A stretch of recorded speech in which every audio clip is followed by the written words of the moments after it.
Halo teman-teman semua, Assalamualaikum warahmatullahi wabarakatuh. Waalaikumsalam warahmatullahi wabarakatuh. Kembali lagi di channel Kurators ya. Kali ini kita spesial pakai telur karena ini gue kedatangan tamu, nih temen gue.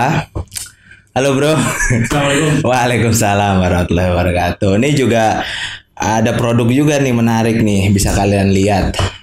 Jadi ini sedikit pengenalan. Kali ini kita kedatangan bintang tamu ya Gung ya. Yo, Seorang pengusaha kuliner. usaha kuliner. Ya kan gitu. Apa namanya? Bergerak di apa?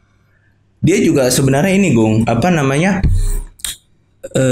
Ini bukan kritikus sih, tapi iya kritikus kuliner gitu. Oh. Jadi dia yang ngetes kayak ini kuliner baru apa dites gitu. Jadi tester ya. pencinta kuliner. Cinta kuliner, Iya. cicip kuliner. Pencinta kuliner namanya Rangga Wirawan. Halo bro. Assalamualaikum bro. Waalaikumsalam. Waalaikumsalam warahmatullahi wabarakatuh.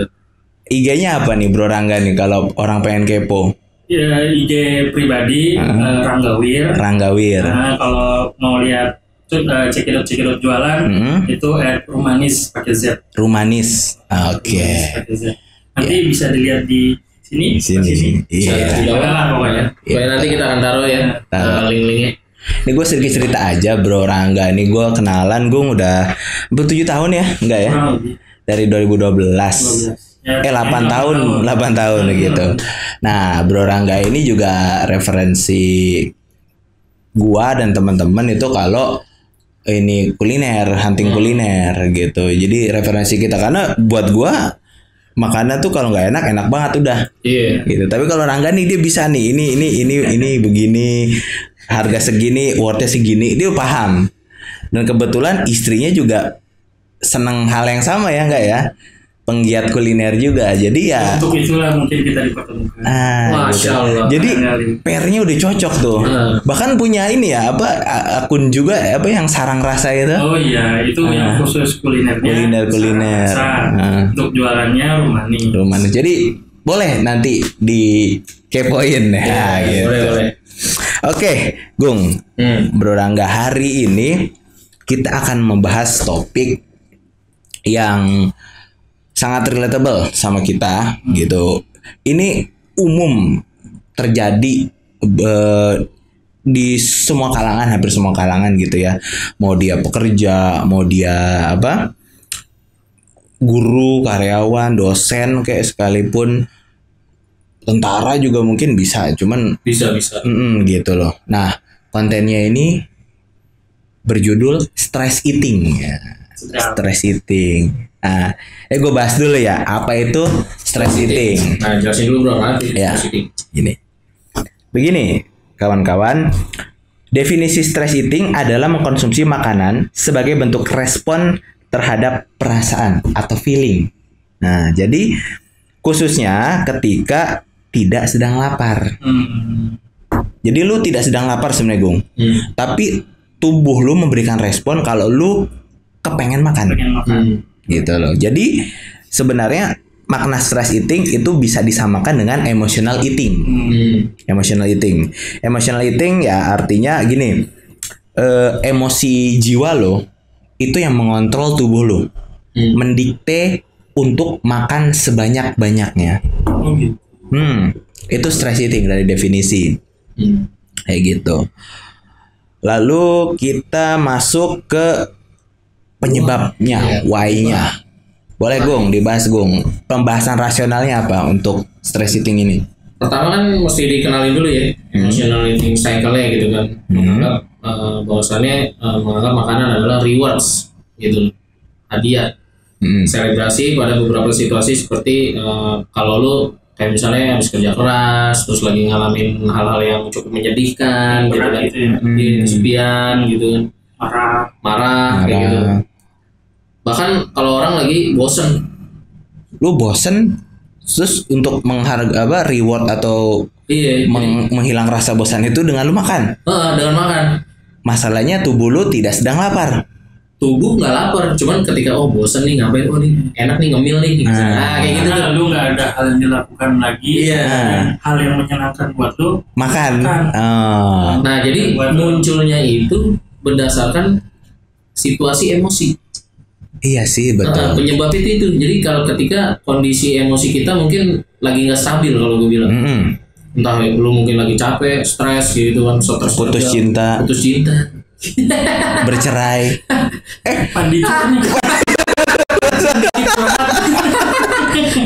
maaf ya pemirsa ya, tapi ini promosi kita sendiri. Yang promosi yang ini doang. Anak label. Emang mau nambah lagi bro? Ya itu mah nanti kita. Oke.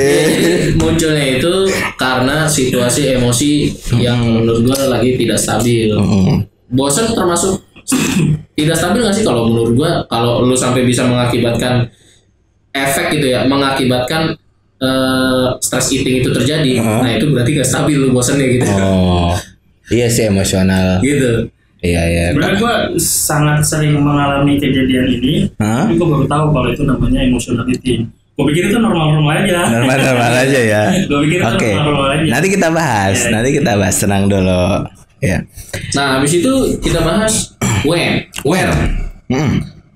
Di mana ini terjadi? Oke. Maksudnya orang-orang yang di mana gitu terjadinya, dengan karakter seperti apa? Nah, ternyata ini lebih sering dialami oleh penduduk perkotaan. Penduduk Desa jarang. Desa malah jarang, karena kan tingkat stres mereka rendah tuh. Kayak misalnya contoh kayak Abron nih ya, pernah ke mana? Beberapa kota gitu ya, yang kota besar. Dia bilang, wah kalau di sana itu hidupnya nggak buru-buru, Bung. Nggak kayak di sini, apa-apa kita mesti serba buru-buru gitu kan. Santai gitu ya. Tenang gitu. Jadi yang menghadapi dan itu kan udah menunjukkan tingkat stresnya untuk kegiatan sehari-hari penduduknya, masyarakatnya tuh. Tingkat stresnya itu berbeda. Gitu. Makanya bisa muncul stress eating yang tadi kita hubungin ya, maksudnya kenapa sih itu stress eating gitu kan. Nah ternyata dari pola hidupnya juga, ternyata di perkotaan tingkat stresnya itu lebih tinggi ya. Mungkin secara pekerjaan macet atau gimana gitu kan. Ini masuk akal Gung, karena gini, umumnya di kota-kota besar kan mobilitasnya tinggi tuh. Iya kan tinggi. Gitu, jadi tuntutan pekerjaan, deadline segala macam begitu ya. Itu bikin orang berkutat. Belum lagi dia harus dealing with crowd, macet di jalan. Ada istilah makanya orang kota nih tuanya di jalan.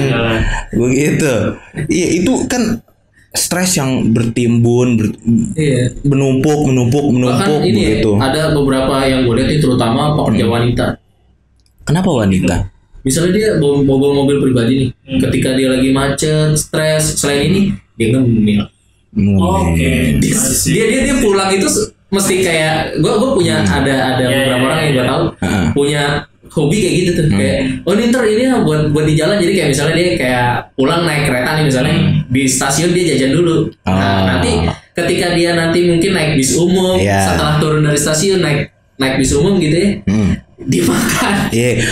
Makanya logis Gung, kenapa umumnya di stasiun-stasiun KRL komuter lain itu di pintu keluarnya tuh langsung pada berjejer orang pada dagang tuh. Jajanan-jajanan ya kan, terutama kuliner ya, makanan besar atau camilan. Otomatis sekarang di stasiun ya udah ada banyak mark gitu kan. Mark itu udah otomatis. Marketnya mereka. Dan coba bisa dilihat, menurut lu nggak banyakan cowok apa cewek yang makan jajan di cewek ya? Jadi gue tuh ya ini pengalaman pribadi sih. Gue suka jajan ya kan. Gue suka jajan di pinggir-pinggiran jalan stasiun. Di tempat jajan itu gue satu-satunya cowok yang cewek jajan. Berarti lu berbaur nih. Jadi gue berbaur. Enggak, berarti dia paling ganteng. Iya, salah satunya cowok. Dan mungkin juga gue juga orang yang kena stress eating itu nyari makanan. Oke, ya. Ini ngomong-ngomong jajanan nih, bro. Ini apa nih? Ini nasi kebuli, boleh lah ceritain. Ini apa? Itu nasi instan Timur Tengah lah. Jadi kalau mau pengen bikin nasi Timur Tengah, mau kebuli, biryani, kapsa, mandi, nasi mandi ya. Nasi mandi. Tahu. Nasi bukhori, Muslim. Bukan. Oh, bukan. Ada. Ini nasi bukori itu ini udah praktis banget, udah tinggal dikukus, udah ada bumbunya, praktis udah langsung. Oh. Nah, jadi bagi kalian yang ingin merasakan nasi-nasi ala Timur Tengah, kuliner ala Timur Tengah dengan praktis, nah ini salah satu solusinya. Tuh. Dari Bro Rangga. Nah, mungkin nanti di stasiun ada nih. Dia tahu namanya tadi tuh si cewek-cewek itu tuh. Ini cewek-cewek pasti beli nggak? Menarik sih. Kalau sama satu lagi nih apa nih? Kalau itu makanan Eropa tapi instan juga. Jadi lasanya. Iya. Lasanya instan. Dan yang menarik lagi dua-duanya ini nggak pakai MSG bro. Sehat dong. Sehat dan praktis buat milenial dan orang-orang zaman sekarang. Bukan kayak gua. Generasi micin. Kalau gitu. generasi micin tambah micin lagi ya. Micin. Keren gurih. Kalau gua ini mau tanpa MSG berarti aman dong, maksudnya dimakan sehat aman. Berarti healthy ini poin plusnya healthy bro. Ya dan ini udah yang kalau yang tadi ini tinggal dimasukin rice cooker aja. Kalau yang depan tinggal dikukus, jadi lo nggak perlu punya oven, nggak perlu punya yang ribet-ribet, kukusan aja. Magicom cukup lah. Cukup. Magicom cukup. Nah, oke. Misalkan nih gue demen nih mau produknya nih enggak. Selain gue konsumsi pribadi, gue juga pengen kayak dapet cuan lah. Jadi gue jual lagi. Oh boleh. Gue bisa reseller sama lo, bisa ya? Bisa. Oke. Jadi buat kalian juga yang pengen bisnis. Kayak gue nih misalkan cari tambahan dari bisnis reseller, bisa menghubungi Bro Rangga. Nanti nomor kontaknya akan kita taruh di link deskripsi. Kalau anak-anak kalian IG banget bisa DM aja. DM. Oke, Gung, kembali lagi. Sekarang kita bahasannya tentang atau siapa ya kira-kira orang-orang yang bisa terdampak stress eating. Gue bahas dulu sedikit ya. Jadi kalau untuk pembahasan siapa pelaku atau orang yang terdampak, ini bisa siapa aja sebenarnya. Bisa siapa aja. Tapi orang-orang yang sedang dalam situasi stres, tidak stabil, emosinya tidak stabil. Boleh dari lingkungannya tidak stabil, stres, atau memang juga dia dapat beban pekerjaan yang stres, ya kan? Berat ya. Atau memang dia lagi dapat cobaan yang gitu. Hidupnya lagi ada ujian. Gitu. Nah itu kita harus memahami kalau emotional hunger ya, lapar yang sifat emosional itu tidak akan pernah memberi kepuasan walau Anda makan sebanyak apapun, walau perut udah kenyang. Kenapa? Karena walaupun kita kan makan posisinya ini tidak sedang lapar dong. Cuman pikiran kita makan begitu kan? Begitu Kita makan nih. Kita makan seret begitu. Oke lah kita misalkan teredakan. Oke, gue udah cukup makan. Tapi perasaan itu masih nempel. Jadi ketika impuls itu datang, kita akan nagih lagi. Makan lagi dah. Dan gitu. Ini memang mesti kalian sadarin banget karena bahaya dalam kondisi nggak lapar. Jadi kayak gimana ya? Kayak rasa kenyang itu teredus gitu. Menikmatinya juga nggak menikmati gitu. Karena lu dalam kondisi stres mungkin sambil curhat sama temen gitu kan. Biasanya kayak gitu tuh. Ini fakta uniknya adalah ternyata emotional hunger ya yang menyebabkan stress eating itu bukan berasal dari perut. Jadi bukan karena perut lo yang lapar atau berbunyi gerugukan begitu, bukan. Tapi sebenarnya dari pikiran lo gitu loh. Pikiran yang tidak nyaman. Betul. Stres. Terus karena ingin mencari kenyamanan, kita mencarinya lewat makanan. Jadi lewat makan. Kayak mesti butuh reward. Pelarian kayak gitu. Ini terus terang, gue adalah ya salah satu pelaku stress eating. Kita semua Lu juga. Ini gue cerita sedikit nih. Gue mengenal Rangga. Dulunya Rangga itu dia ini parkour loh. Capoeira. Bandung. Waktu kuliah, waktu masa bujangnya dia capoeira. Kalau Agung nih gue tahu nih dia anak band dulu. Bodinya bagus ya. Gitu waktu masih muda lah gitu. Gue juga ya dulu gue atlet lah gitu. Atlet tarung derajat, atlet boxer gue. Gitu. Ya pasti kan kita badannya bagus-bagus ya. Pada masanya begitu. stress eating itu kami sarankan, kami bilang berbahaya buat kalian karena yang tadinya atlet capoeira jadi begini. Gue jadi puja wanita ya. Gini. Lu paling berat berapa? Gung. Kalau hitungan paling berat ya. Sebenarnya gue kalau yang paling beratnya gue nggak pernah gitu. Karena apa? Karena malu, stres. Jadi sampai pada titik nggak berani lihat timbangan. Iya. Sampai gue malas banget lah kalau ketemu orang tuh. Iya, aku gemuknya sekarang. Iya, aku gemuknya sekarang gitu kan. Makin stres gitu iya, gitu kan, Mak. Gue dalam kondisi pada saat itu juga stres juga, terus makin digituin gitu kan. Terus sampai gue nggak berani lihat timbangan, tapi timbangan terakhir yang gue lihat adalah 89,9. Itu pun bisa dibilang nih, kalau gue boleh jujur ya, itu bisa dibilang gue bisa lebih besar lagi dibanding itu gitu. Gitu. Cuman ya itu kondisinya kayak gitu, yang memang lingkungan gue ini ketika kita ngobrol gitu ya, ngajakinnya makan gitu kan. Akhirnya gue makan, padahal gue misalnya dari rumah udah makan, cuman sampai tempat kita ketemu gitu, dia pasti makan lagi dan bener deh, itu rasa kenyang itu nggak ada. Iya. Gitu. Itu sih yang gue alamin gitu. Ini Rangga aja dulu at his prime-nya, itu dia bisa backflip loh. Lu bayangin dari posisi stand dia bisa backflip. Backflip, salto, you name it lah. Ngeri banget ya. Nah, sekarang anak capoeira kan tahu sendiri ya. Iya. Sekarang dari yang Agung sebutin tadi terberatnya, gue sekarang lebih berat lagi dari itu. yang Agung malu melihat timbangan, gue lebih berat lagi dari itu. Berat lagi. Gitu. Ya, ini lagi dalam inilah, makanya biar nggak terjatuh dalam, kita harus menyadarkan banyak orang, karena ketika sudah terjatuh, buat mengembalikan lagi ke menuju ke yang dulu yang sehat, yang prima itu nggak gampang. Berat. Nggak gampang itu. Sama kayak hati ya, kalau udah patah udah susah ya. Udah berat. Ini benar nih, ini nama tengahnya Abrar Pandicur, pancing dikit curhat. Oke. Next. Kita next. Daripada berketerusan. Oke, Gung, bahas Gung. Sekarang Kapan terjadinya? Kapan sih terjadinya stress eating? Ternyata ini bisa terjadi kapan aja. Oh, kapan aja? Nggak bisa dibatasin. Nah, terutama ya gitu, ketika lu lagi ngadepin bosan, kapan sih lu ngadepin bosan? Ya mungkin malam hari, gitu kan. Kapan sih lu stress eatingnya? Bisa jadi aja siang nih, misalnya. Ketika lu nggak lagi ngadepin tekanan di kerjaan, misalnya kayak gitu-gitu tuh. Tapi misalkan gini, Gung, kan antara ini gue kasih contoh kasus nih ya. Misalkan kayak dalam lingkungan kerja, kita kan tahu kalau jam 12 itu memang break untuk istirahat dan makan siang, begitu. Jadi memang waktu makan siang tuh di situ gitu, standar. Walaupun katakanlah dia dapat deadline atau kerjaan numpuk dari pagi lah, begitu. Nah itu berbeda hal. Misalkan kalau dia harus lembur nih, ya kan? Ya contoh anak desain tuh. Ngelembur sampai malam-malam, anak IT, coding segala macam. Gitu ya. Kan pressure-nya tentu beda dong antara siang sama malam. Nah, itu ngaruh nggak sih, Gung? Ngaruh, sangat ngaruh.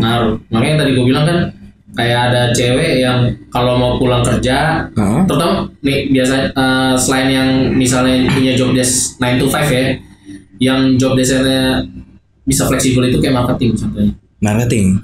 Ketika dia misalnya dia stres nih, dia nggak peduli kayak misalnya pulang mesti jam 5, bisa jadi aja dia pulang jam 3 gitu kan. Yang penting deal ya. Yang penting udah kelar prospek, target tercapai gitu. Dia bisa pulang lebih cepat. Penting closing kayak kan. Itu percaya deh, jajan dulu. Padahal tuntutan marketing lebih besar loh. Iya. Karena kan dia ketemu klien-klien nih, contoh-contoh dia pitching, bodinya harus bagus dong. Harus bagus. Iya kan? Itu memang gue lihat juga ada tuh yang kayak gitu. Bagus ya, ini mungkin metabolismenya dia beda kali ya. Dia makan banyak tetap aja cakep gitu. Gitu beda ya. Kayak Gen kalau dari tadi kita cerita nih, gua sama Rangga udah ketahuan sama gua juga Endomor. Kita Endomor beda. Gitu. Nah, itu dikit langsung gemuk. Iya. Nah, kalau yang tadi malam hari kayak misalnya orang mesti lembur itu memang biasanya kan namanya atasan gitu ya. Misalnya nih desain atau IT, lembur nih ya, demi memancing semangat para pejuang-pejuang yang masih lembur itu ya kadang makanan gitu kan. Nah ini mesti disadari nih untuk kalian, kalau memang kalian lagi program diet olahraga atau apa gitu ya, kayaknya mesti dihindari deh, walaupun kelihatan itu menggiurkan banget. Iya, ini kayak ini menggiurkan nih kayak gini nih. Aduh nih, abis beres nge-podcast, gue reward aja deh. Kita rebus satu gitu kan. Langsung. Tapi gue pengen nanya deh ke kalian. Pernah nggak sih kalian misalkan kayak, ya kan kita korban stress eating lah ya, anggapannya begitu. Misalkan kita kalah nih, kita tahu nih kita harusnya nggak makan tapi kita makan. Di waktu-waktu malam hari misalkan yang katanya bakal lebih bikin cepet gendut begitu. Itu kalian pernah nggak sih ngerasa kayak aduh gue bersalah, atau gue merasa guilty kayak, atau shame, malu gitu, atau misalkan jijik gitu sama diri sendiri gitu, anjir ngapain sih gue makan, harusnya kan gue bisa enggak gitu. Pernah nggak sih ngerasa kayak gitu? Kalau lagi ngalamin stresnya enggak. Kalau gue ya, tapi ketika lagi walaupun lu makannya yang kotor ya. Iya, makan berat lah, misalnya yang berminyak gitu, berlemak, kalori tinggi gitu. Terus yang fast food lagi kan, tambah snacknya fast food. Kalau lagi stresnya enggak. Tapi ketika lagi mungkin ya mulai menyadari gitu, awal-awal menyadari, wah ini kayaknya harus ngurangin berat badan nih. Tapi lu, gua akan kasih nih foto before after gue. Asik. Sombong kali nih. Yang foto gue lagi salto gak sih? Dia pasti ini. Jangan, itu sebelum itu. Soalnya gini, itu menunjukkan bukan sebelum Masehi, sebelum Orba. Soalnya untuk menunjukin kita sadar gitu. Sampai akhirnya kita berusaha menjaga kesehatan kita. Kalau gue sebenarnya karena memang gue senang makan, pas lagi makan tuh sama sekali gak ada rasa bersalah. Senang nyobain makanan baru, senang explore rasa baru gitu. Tapi yang beneran bikin gue sadar adalah ketika kesehatan tubuh gue turun. Ketika udah mulai jalan ngos-ngosan, ketika udah mulai cepet capek, nah itu tuh gue kayak merasa, gue makannya harus diperbaiki nih kan. Itu makanya jadi penyesalan di belakang. Jadi emang sebelum penyesalan itu datang, kita harus perbaiki. Betul, setuju banget. Merasa menyesal ada, tapi ketika kita sudah sadar. Karena menyesal itu karena kita sudah menyadari. Kalau belum sadar mah kagak nyesel kita. Namanya enak. Gitu. Nih, kan tadi kita sudah bahas kalau stress eating atau emotional hunger itu asalnya bukan dari perut tapi dari kepala. Ya kan, dari pikiran. Jadi pikiran yang mendikte tubuh untuk makan. Nah, gitu loh. Dan itu tidak pernah puas. Gitu. Nah, ternyata fakta uniknya lain, pikiran juga mengatur makanan-makanan apa yang harus dipilih. Jadi nggak semua makanan, gitu. Dia ngatur nih. Umumnya makanan-makanan yang kalorinya tinggi, junk food, emang yang gurih-gurih, gitu. Yang enak-enak begitu. Berbeda situasi ketika emang tubuh kita lapar fisik nih, lapar fisik, kita makan salad aja udah enak. Udah puas begitu loh. Nah ini enggak gitu loh, dia memilih, mengatur, mendikte tubuh lo. Itu fakta yang unik. Gue paham sih, karena emang kita tuh mencari kenyamanan kan, mencari kenyamanan dalam pikiran kita. Kita tuh stres, kita mencari kenyamanan. Nah kenyamanan itu ada dalam makanan enak. Makanan enak itulah yang menjadi pelepas ke stresan kita dalam tanda kutip. Walaupun sebenarnya itu ya tidak ini juga, tidak hakiki lah. Hakiki, yoi. Tapi emang sih enggak, bro. Yang nyaman susah dicari emang. Berat. Apa yang tadi singkatannya? Pandicur ya? Yang nyaman susah dicari emang. Kayaknya channelnya jadi The Pandicur.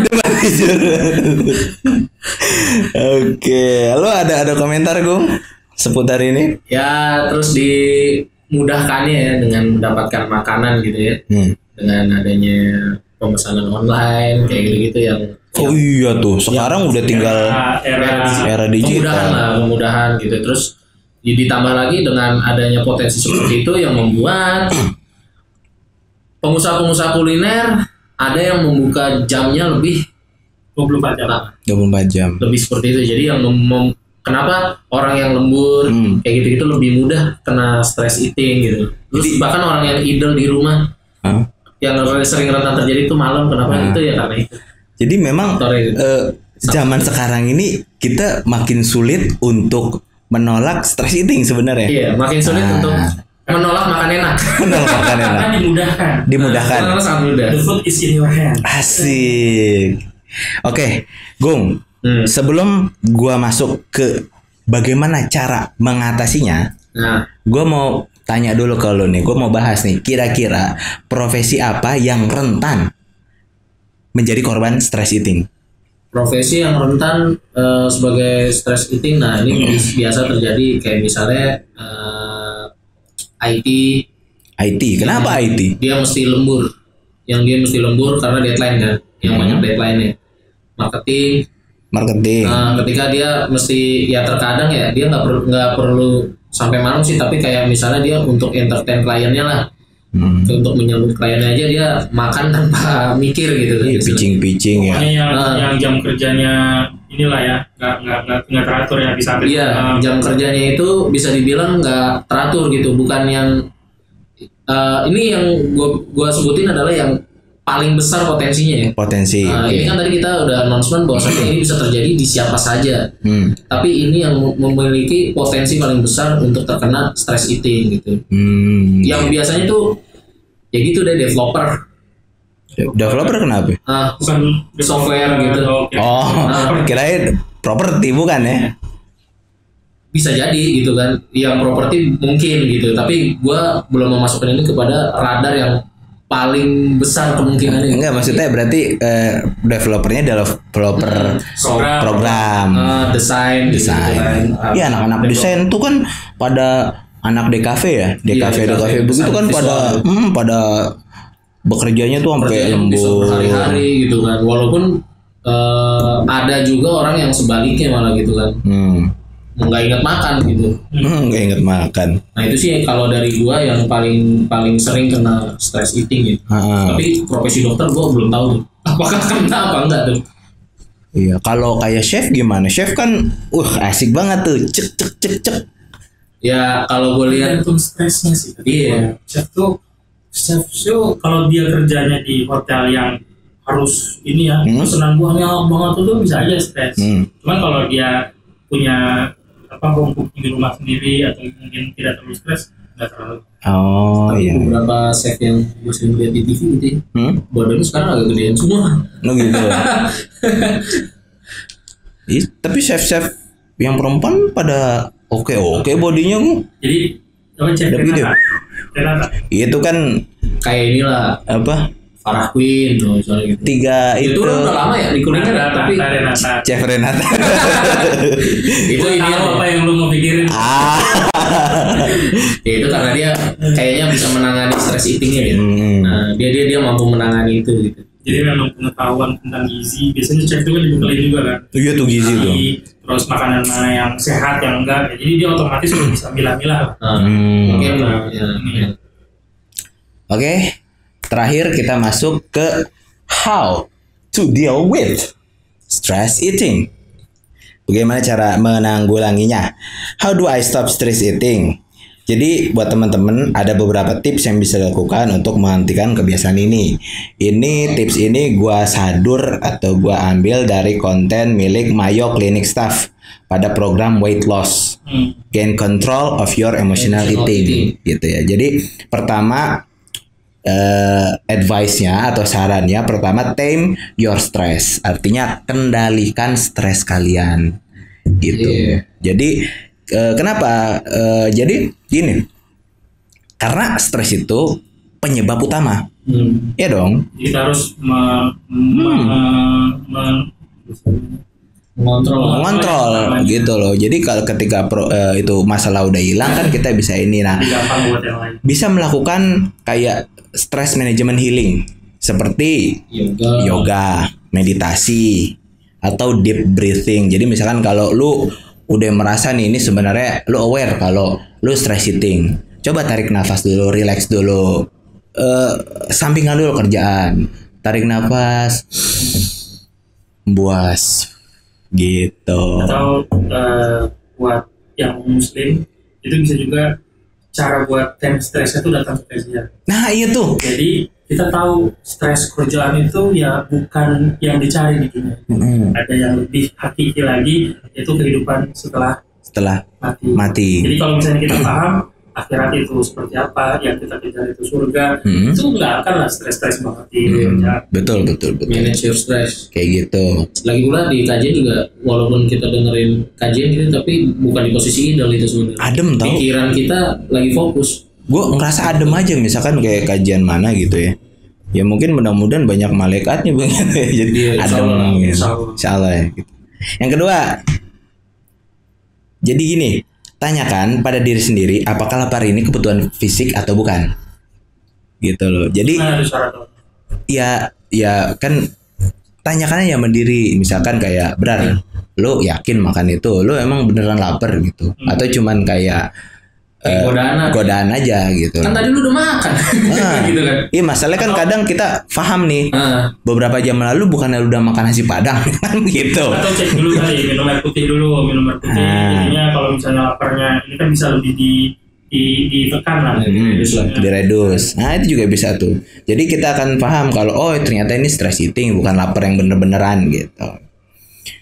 Yang ketiga apa, Gung? Yang ketiga adalah get support. Gitu. Apa tuh maknanya? Jadi kan lu semua pasti kalian semua gitu ya, maksudnya mendapatkan ini ketika kalian menghadapi tekanan kan.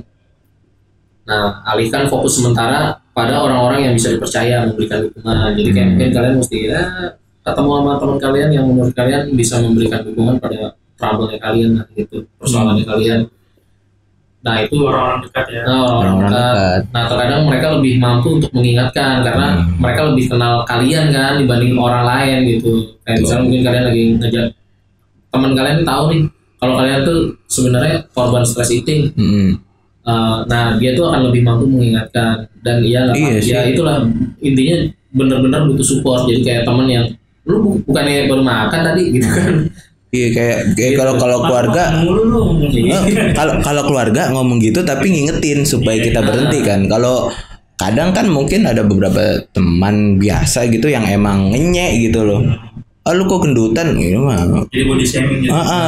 Gitu loh. Itu akhirnya mengundurkan niat kita untuk makan. Jadi makin stres. Rese ini gue makan aja dah begitu. Ya udahlah, pasrah gitu. Nah, itu bisa ada tapi ya intinya kalian butuh support dari orang lain juga lah. Next, yang keempat apa, Gung? Fight boredom. Jangan idle. Kalau bisa jangan diem aja gitu. Jangan idle. Jadi lakukan apa yang bisa kalian lakukan, entah itu hobi, entah itu kegiatan simpel gitu ya, kayak misalnya olahraga yang bisa dilakukan di rumah kayak gitu. Berarti cari kesibukan. Iya. Iya sih, kalau misalkan lu gabut kan emang lu juga bingung mau ngapain ya? Paling enak makan, iya benar. Gitu. Dan jangan melakukan makan, rebahan, cuan. Yang penting jangan melakukan aktivitas yang bikin kita idle kayak cuman nonton gitu kan idle. Tapi emang paling asik bro, kayak misalkan weekend nih, lu rebahan, lu siapin snack, lu makan ngemil sambil nonton iFlix. Nah, bisa. Iya kan? Yang nomor 5 sekarang. Yang kelima, salah. Take away temptation. Jadi gini, ya jangan stok cemilan deh gitu di rumah, di kantor gitu. Karena apa? Walaupun lu bisa melawan ini pikiran lo ya, tapi ketika lu buka laci, anjir ada Silver Queen. Gimana kagak? Ada fast food kan. Lebih kuat ya. Jadi lu kalah lagi sama pikiran. Udahlah itu manis kok, disikat aja dah gitu. Dikit doang. Sekarang nggak apa-apa lah, besok diet. Besok. Berarti diet mulai besok. Cheat deh hari ini aja deh gitu. Besok lagi gampang lah. Jadi ya jangan stok makanan yang instan ya, terutama yang instan kayak Indomie. Mie instan. Jangan sebenarnya. Gitu. Jadi yang apalagi yang kandungan gula atau kalorinya tinggi. Lanjut yang keenam juga gini. Kan gini. Kita mungkin kayak terbiasa sudah makan dalam porsi yang besar. Ya kan begitu. Kalau tiba-tiba lu membuat strict tubuh lu, ngagetin, jadi yang langsung turunin kalori yang drastis begitu, tubuh kan akan berontak dong, gitu loh, akan berontak. Jadi lu nggak boleh yang mendadak, tubuh lu nggak siap gitu. Jadi coba dibagi nih, katakanlah misalkan kebutuhan kalori untuk berat badan lu seberapa, lu hitung. Misalnya sekian ribu kalori gitu ya. Lu bagi menjadi katakanlah tadinya lu bisa makan 3 kali sehari, lu bagi jadi 5 kali atau 6 kali. Tapi porsinya kecil-kecil. Nah, di 2 diantaranya jadikan ada snacknya yang healthy gitu. Ya kan, makan buah. Jadi tetap boleh nyimpan cemilan atau stok makanan asal yang sehat gitu ya. Iya, kayak buah. Iya, buah. Buah-buah, lu lebih banyak makan sayur karena kalorinya jumlahnya banyak tapi kalorinya rendah gitu. Yang terakhir, ya learn from setback. Jadi terkadang memang ada perasaan bersalah ya kalau kita emotional eating begitu ya. Ya belajar dari kesalahan yang kemarin gitu. Pertama lo maafkan diri lu sendiri. Lu jangan blaming gitu loh. Lu begini, lu kacau, enggak gitu. Lu harus maafkan diri sendiri dan mulai mencintai diri sendiri gitu. Dengan kayak begitu, lu akan terbuka nih pikirannya. Oh iya, tubuh gua yang akan gue masukkan adalah yang sehat-sehat aja, yang nutrisinya tinggi, supaya kedepannya juga kayak tadi Rangga aware supaya penyakit-penyakit jauh kayak gitu ya bro ya. Nah, penyakit itu mudah datang pada yang beratnya berlebihan. Betul. Dan saya sangat merasakannya. Coba gue diundang dari dulu bro, jadinya lebih paham istilah. Selama ini kan gue ya taunya itu makanan biasa aja. Jadi nggak tahu kalau selama ini melakukan emotional eating, melakukan stress eating, ya sekarang jadi paham. Mudah-mudahan bisa kedepannya memanage makanan dengan baik. Amin. Tidak dengan mudahnya melakukan emosional eating ya. Oke. Paham kan sekarang? Oke. Jadi segitu dulu konten kita hari ini. Semoga bermanfaat buat kita semua. Ya gua, Agung dan Rangga. Di sini kalau ada saran boleh di komentar ya Gung ya. Tulis di kolom komentar. Kalau memang kalian seperti Rangga misalnya seorang pengusaha kuliner yang ingin memperkenalkan produknya, kalian bisa hubungi kita ya, bisa collab sama kita misalnya gitu. Atau misalkan juga punya saran-saran lain nih. Iya kan buat misalkan kalian survivor dari stress eating, boleh juga di kolom komentar gitu meramaikan. Bisa share pengalamannya lah. Betul. Gitu. Jadi kita tunggu interaksi dari kalian semua. Segitu dulu kami pamit. Terima kasih telah menyaksikan. Sampai jumpa lagi ya. Bro Rangga kalau diundang lagi mau ya? Insya Allah lah. Insya Allah. Oke. Insya Allah ini bermanfaat. Insya Allah karena sangat bermanfaat. Amin. Sampai ketemu di video kita berikutnya. Assalamualaikum warahmatullahi wabarakatuh. Waalaikumsalam warahmatullahi wabarakatuh. Ini nggak ada disuruh like, comment, subscribe. Udah. Karena subscribe itu gratis. Untuk masih gue rekam.